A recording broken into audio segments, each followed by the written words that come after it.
What's up, YouTube? This is 82 and 0. Welcome back. Remember to like, subscribe, share. Today we're going to talk about one of the greatest talents to never make it to the NBA. We're talking about Bob Kurland.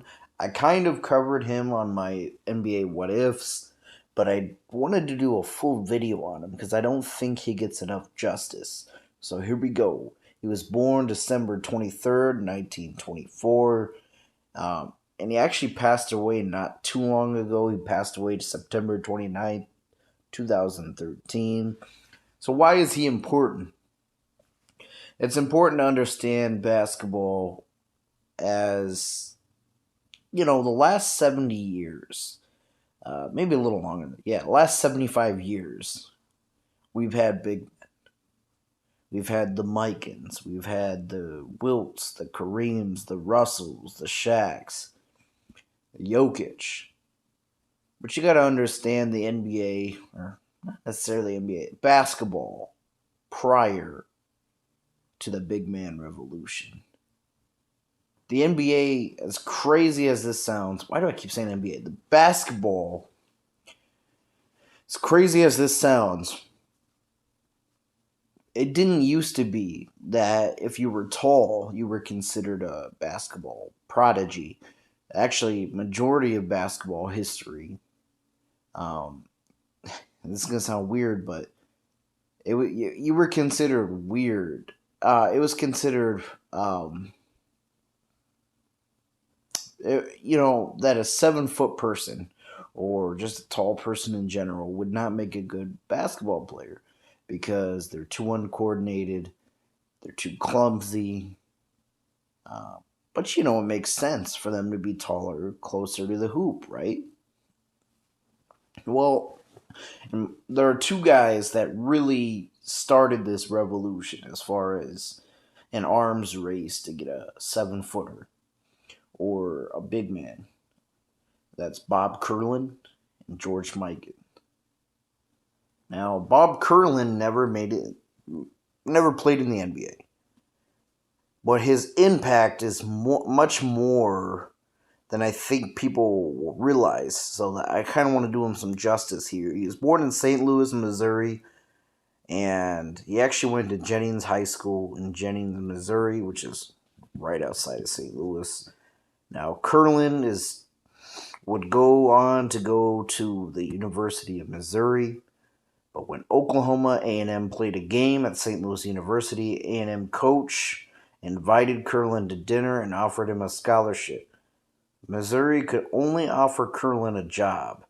Many of Kurland's family members had not finished high school, and Kurland was the first in his family to attend college. Kurland was an integral part of the team's consecutive NCAA titles in 1945 and 1946, and he was named the NCAA basketball tournament most outstanding player both times. Now, in 1945-46 season, he scored 643 points, including 58 in a game against St. Louis University, which featured Ed McCauley. Kurland was voted Helms Foundational College Player of the Year. Kurland was known to leap above the rim and to grab opponents' shots. He led the NCAA, and the goaltending rule was because of Kurland. Um, and we see this later. Rules were changed because of guys like Wilt, uh, to a degree Kareem when they banned the dunk in the NCAA. Um, but anyways, Kurland was known um, also for his rivalry with DePaul's George Mikan. Now this would foreshadow matchups of the game's big men to come. These are. I'm not gonna say these are the first big men in in basketball history, uh, but they're the ones who started the movement. You know, a lot of teams wanted to get a big guy after this. A 6'10", 7 foot. And Kurland was very athletic for a 7 footer. I'm not sure what his vertical leap was. Um, I'd say probably, I don't want to guess. I mean, I've seen videos, but I know if I guess, people are going to crucify me in the comments. So let's just say a 35, all right, or a 36 inch vertical. The dude could jump, right?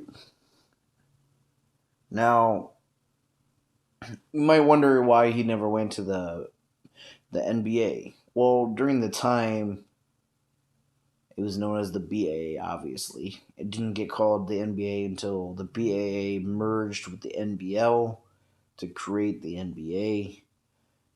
And that's the thing is professional basketball wasn't very stable during that time. You know, you wouldn't make millions of dollars. Okay. Yes, there were players that had a lot of financial stability. Guys like George Mikan, right? Um, I think George Mikan made like 75,000 a year, which people are gonna scoff at that, but adjusted to inflation, right? That was very good money for the time. But I don't think that's the problem that Kurland had. I think, and this is just me from the outside looking in, is when you're looking for a long term career. The thing about professional basketball back then is leagues came and went, right? There was always teams folding. So even if he gets a big contract, which he definitely would have for the time, it doesn't mean anything because the league could have folded, the team could have folded. He was more so looking out for his, financial stability. He wanted to make sure he had a job to take care of his family. He was married for over 62 years to his wife, Barbara. They had 4 kids and 7 grandkids. He was a family man. Now, he did have a postgraduate management training at Stafford University. He became a salesman for the Phillips Petroleum Company, where he played AAU basketball and later served as a senior marketing executive. He held a variety of positions, including one responsible for the development of self-service gas stations and the growth of agriculture in the plastics department. His corporation's responsibilities took his family to Denver, Wichita, Memphis, Cincinnati, Atlanta. Ultimately, the family returned to the home of Phillips Petroleum, Bartsville, Oklahoma, where Kurland served as the vice mayor and a member of the city commission for several years. He retired from Phillips in 1985. Kurland was elected to the Naismith Memorial Basketball Hall of Fame in 1961. In 1996, he was inducted into the National Polish American Sports Hall of Fame. After his retirement, Kurland and his wife Barbara divided time between their homes in Bartsville, Oklahoma, and in Florida. Now, Kurland never, like I said, played professional basketball despite being drafted. The BAA drafted him. It was the St. Louis Bombers of the BAA, which that goes with what I'm saying. The Bombers folded. I do know the NBL made an offer to him. I know they didn't draft him, but I know that they made several offers to him.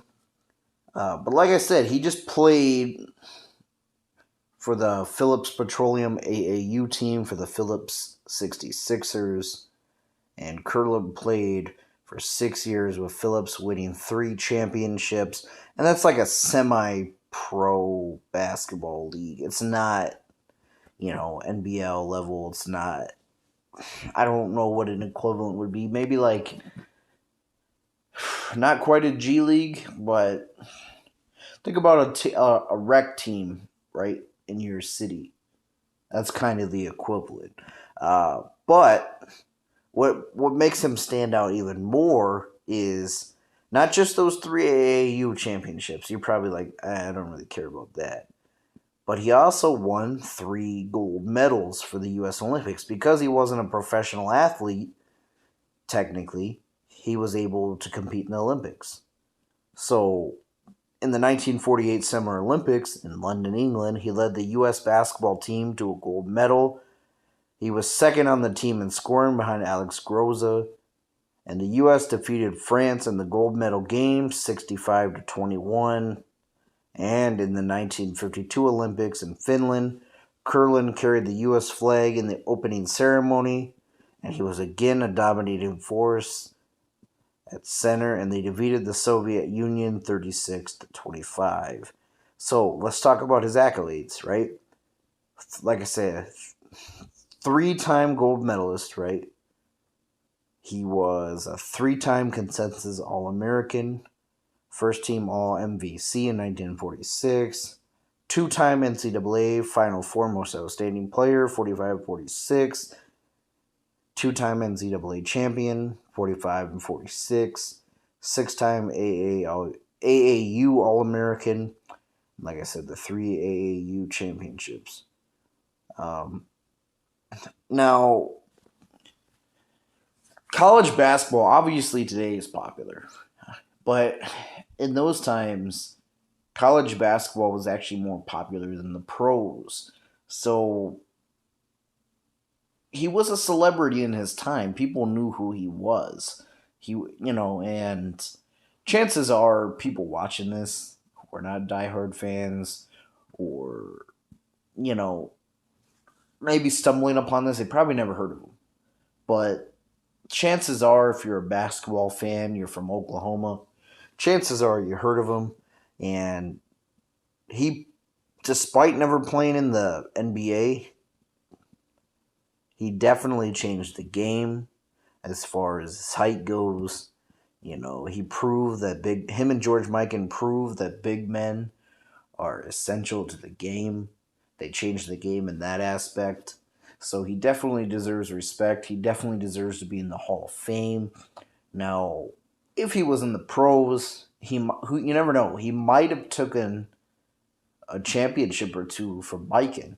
Mikan, to me, didn't have competition like Wilt or Kareem.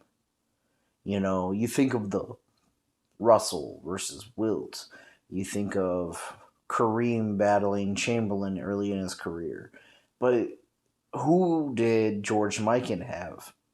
There wasn't really a center that was really at his neck. It would have been good for the basketball during that time, I think, if he would have went pro. But it is what it is. So rest in peace, Bob Kurland, one of the greatest players of all time, in my opinion. Let me know what your thoughts are down below, and thanks for watching.